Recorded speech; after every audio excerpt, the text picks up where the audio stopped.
Hello, what is up mga ma'am, sir, ma'am? Ako po si Ralph Cifra, isang visual artist from Manila, Philippines. And today we are going to custom repaint the Blanca Jada Toys action figure. Thank you very much Jada Toys for making these kinds of action figures. Sobrang ganda ng Street Fighter na line nyo. If ever I will build a collection, tingin ko, isa to sa mga i-consider ko. Kasi sobrang gusto ko talaga yung Street Fighter. Ang main character ko, na ginagamit ko dyan si Ryu or Ryu. But this time, si Blanca, sobrang ganda ng figure na to. Ganda ng articulation niya. If you want to see the review, punta lang kayo sa YouTube channel ko. And naka-upload doon yung unboxing and review ko dito sa Blanca action figure from Jada Toys. Alright, first step is to spray the action figure with Bosny number 191 flat clear. Recommended na mag-spray na multiple thin coats para hindi masyadong mag-pool yung chemical. Tapos yung first na color na i-apply natin dito, yung mga shadows. Phthalo green yung ginamit ko at saka acid slime para dun sa shadows. Tapos yung brush na ginagamit ko, it's a fairly large brush para makover natin yung mga areas kaagad. Yan. Ang method na ginagawa natin, dark colors muna bago yung highlights 1 and then highlights 2.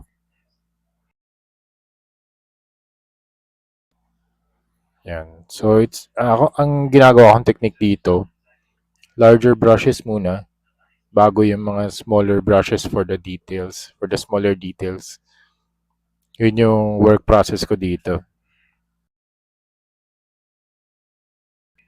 Also, yung brush movement ko or yung brush strokes is very gestural. Gusto ko kita pa rin talaga yung mga brush strokes. That's why yung brush movement merong flicking motion.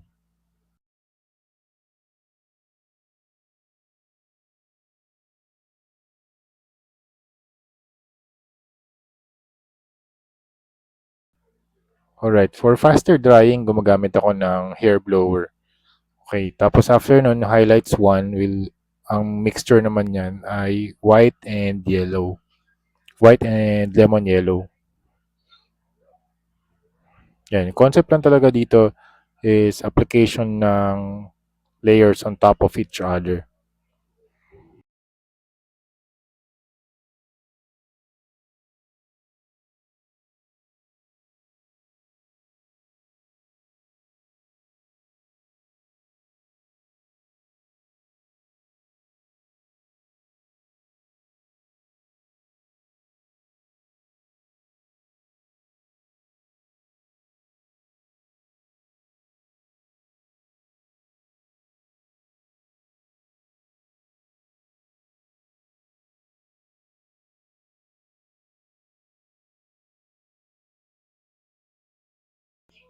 Yan, tapos yung last layer will be ultra white na stronger coverage. Nga pala, shout out to Hero Paints.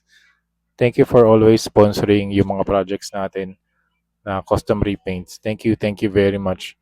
If you want to know more about Hero Paints, punta lang kayo sa Lazada or Shopee. Dami nilang mga pintura like metallics, mga water-based acrylic paints, meron din silang lacquer, meron din sila for airbrush.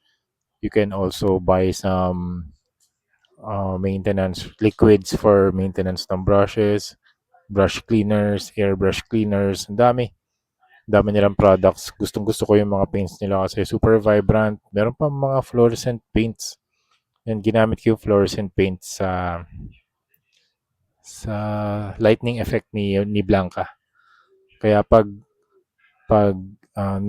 pag naka-flash pag ginamit niyo yung blue light dun sa fluorescent na areas, nagre-reflect siya. So going back to the process, dito ina-apply ko na yung line art using a finer brush. Yan, kasi fine details na yung kailangan nating gawin. Yan, so flicking motion pa din, just like when I do my comic book style of illustration sa paper.